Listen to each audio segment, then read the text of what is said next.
Very welcome to the show. We are leading this morning on a rebel wake-up call to the Prime Minister. We were talking a lot about this just before Christmas, the Rwanda Bill. It's a flagship policy for the Prime Minister. He was very keen to try and get it through the Commons. He managed to, without any votes against him from Conservative MPs before Christmas, perhaps surprisingly given all the noise around the time. But now... Well, yeah, I mean, interesting when they said, well, we'll all back it. However, what we want you to do is beef it up before the second reading. Well, now more than 30 Conservative MPs are backing amendments that would stop European judges and human rights lawyers from blocking those deportation flights. Well, leading the rebels is perhaps surprisingly the former Immigration Minister, Robert Jenrick, who has warned that the stakes could not be higher for Britain. So, as the bill returns to the Commons next week, just how much of a problem could this be for the Prime Minister? He faces his first Prime Minister questions of the year today. It's likely to be a bit of a showdown for him. Let's get some analysis now from former Special Advisor to Michael Gove, Charlie Rowley. Very good morning to you. Thanks for joining us. Good morning. I suppose this was to be expected. We certainly got the impression that this was going to be kicked into the new year, these amendments. How likely is it that the Prime Minister will welcome them?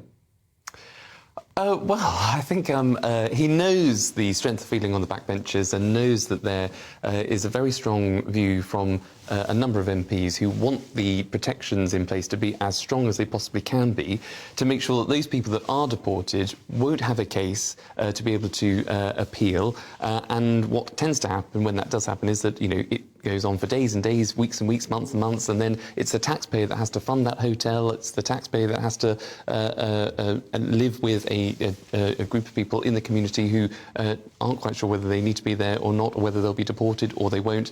So I think what the group of MPs who are opposing the emergency legislation that the Prime Minister's put forward is to make sure that it is as tight as possible, that those protections are all in place and that there cannot be appeals for people who are deemed for deportation. I just wonder how the PM will handle this, because he did say previously, well, I think this is as tight as it can be. I've been working on it for years.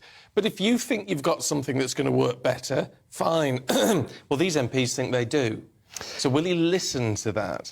Well, he's got a very tough balancing act to, or a tightrope to tread, really, because he's got this particular group of MPs who want him to go slightly further than the current legislation. He's also got the One Nation group of MPs who think that it goes absolutely as far as it possibly can. So who can he listen to? And it's about him now trying to, I think, pick off both sides to say, look, this is as far as it can go. Back the legislation. Let's not cause a Tory rift at the start of the new year, because divided parties don't win elections, and we know it's an election year. The Prime Minister confirmed that. His working assumption is there'll be an election at the second half of this year. So don't rock the boat in January 2024 so soon. The Prime Minister's been quoted as saying, I'm open to bright ideas as long as they comply with our international obligations. Do you think these amendments do that? And if not, what's the point of making them? Because they'll only be rejected by the Lords, won't they?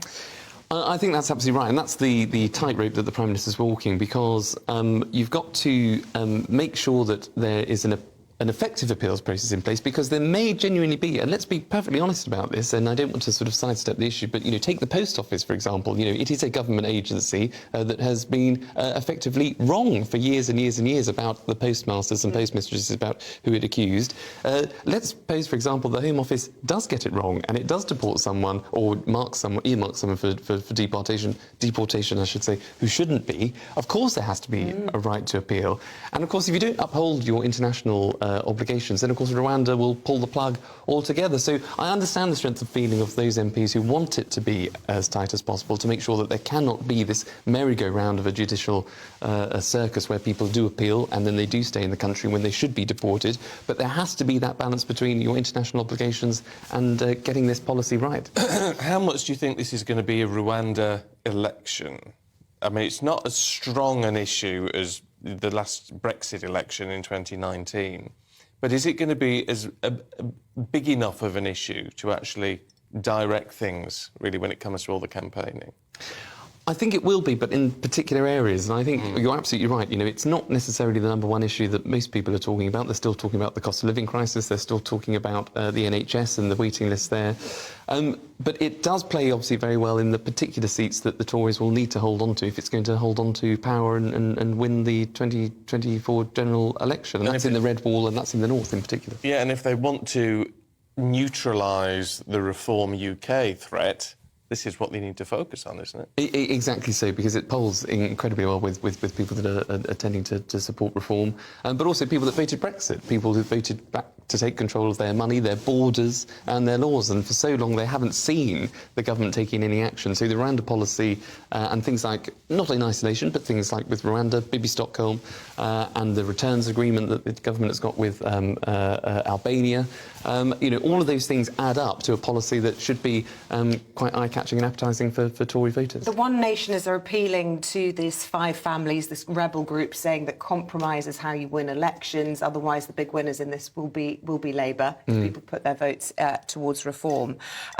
Interesting group of people, this group of rebels in the 5 families. We talked about Robert Jenrick, obviously previously a close ally of the Prime Minister, now leading this very much. But in there as well, Danny Kruger. We'll be speaking to him at 8 o'clock this morning, but just this week making headlines for saying that the Conservatives will face obliteration at the election. That's not going to help his case, is it, with the Prime Minister? The Prime Minister must be furious with him making headlines with those comments. I mean, they're not ideal comments to make in a general election year. And I would just sort of appeal to people, like Danny, who would know, because I think he worked in Number 10. He was Boris Johnson's political secretary at times, at a particular time. But, under Theresa May in 2017, she saw the divisions within the party over Brexit. She saw that actually compromise, or tried to appeal to say that compromise is not a dirty word. Compromise is not something that should be sniffed at, because that's what brings the party together, what keeps the government, on the show on the road, as it were. And so I think, 2019 MPs, and there's a few of them, and, Danny's one of them, Miriam Cates is another, Jonathan Gullis, very, very strong local advocates who came in 2019 that might not have seen the division back in 2017, that might need to just sort of hold their nerve. Just a quick one before we let you go for now. In terms of splits in other parties, they deny it was a split, but Richard Tice last week, from Reform, big speech saying, be very careful, you face Starmageddon, right? And then, of course, the PM said, well, a vote for Reform is a vote for Labour. Nigel Farage on Mark Dolan's show last night saying, well, of course Labour are going to win. Of course they're going to win, and they'll probably be in for 10 years. But this is all about this. This isn't about Reform winning the next election. It's a long-term plan. I wonder what impact that could have, because it sounds like they're arguing on different sides of the coin. Yeah, I mean, I think, you hear these predictions all the time. It was supposed to be a decade of Boris we were supposed to have. And look, I remember when Theresa May was 20 points ahead in the polls in 2017. So anything is possible, anything can happen. But I think you're right. The campaign will be focused on, who's actually going to be the Prime Minister at the end of the day. It's either going to be Rishi Sunak or Sir Keir Starmer. A vote for any other party will let in perhaps an alternative through the back door, and you run the risk of voting for anyone else other than Labour or Conservative at the next election, and that might be a detriment to you, your vote, your community, your country. OK, Charlie, we've got to leave it there, but Thank hopefully you very we'll much. see you a little bit later.